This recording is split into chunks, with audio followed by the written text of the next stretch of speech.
When I was a kid, I used to think that pork chops and karate chops were the same thing. I thought they were both pork chops.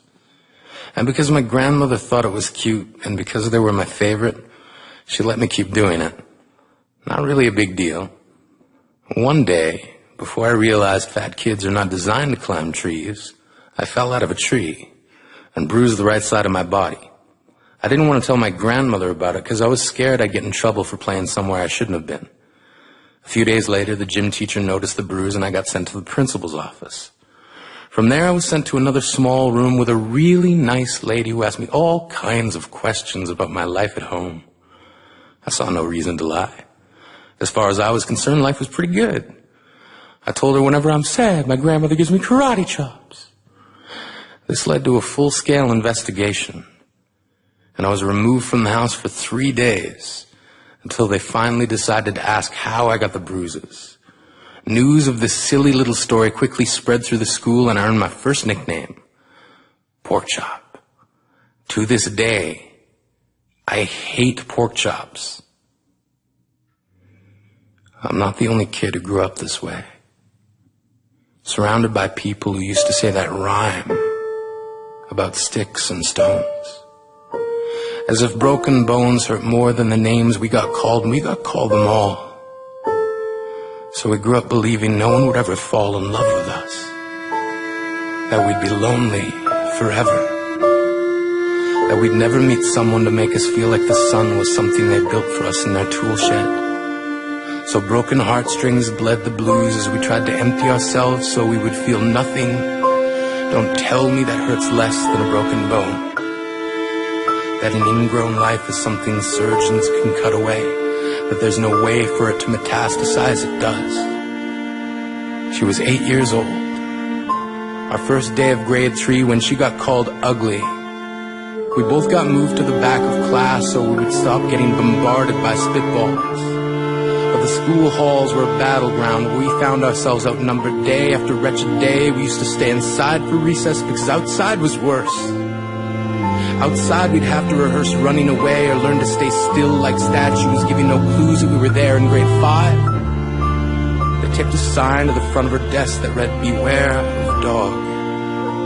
To this day, despite a loving husband, she doesn't think she's beautiful because of a birthmark that takes up a little less than half her face. Kids used to say she looks like a wrong answer that someone tried to erase but couldn't quite get the job done.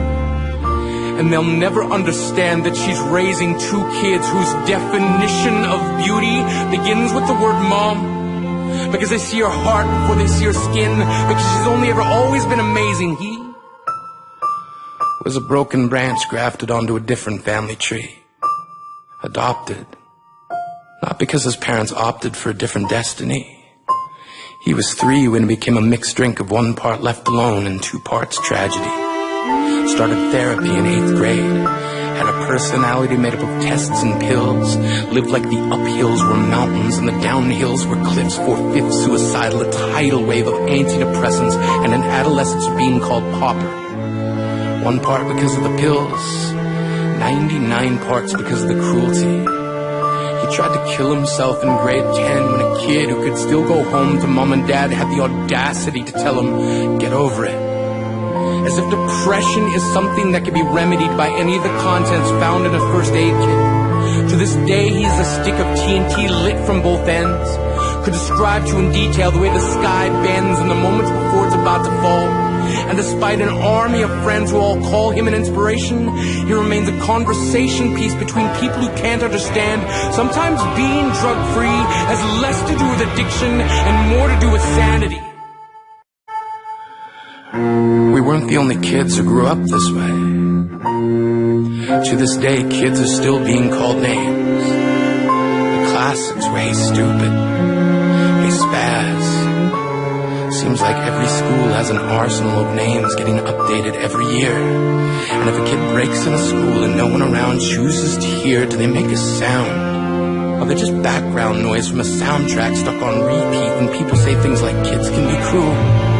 Every school was a big top circus tent, And the pecking order went from acrobats to lion tamers, from clowns to carnies.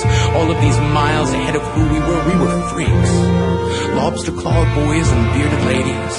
Oddities juggling depression and loneliness, playing solitaire, spinning the bottle, trying to kiss the wounded parts of ourselves and heal. But at night, while the others slept, we kept walking the tightrope. It was practice, and yes, some of us fell. But I want to tell them that all of this is just debris left over when we finally decide to smash all the things we thought we used to be. And if you can't see anything beautiful about yourself, get a better mirror. Look a little closer. Stare a little longer. Because there's something inside you that made you keep trying despite everyone who told you to quit. You built a cast around your broken heart, and signed it yourself. You signed it. They were raw. Because maybe you didn't belong to a group or a clique. Maybe they decided to pick you last for basketball or everything. Maybe you used to bring bruises and broken teeth to show and tell but never told.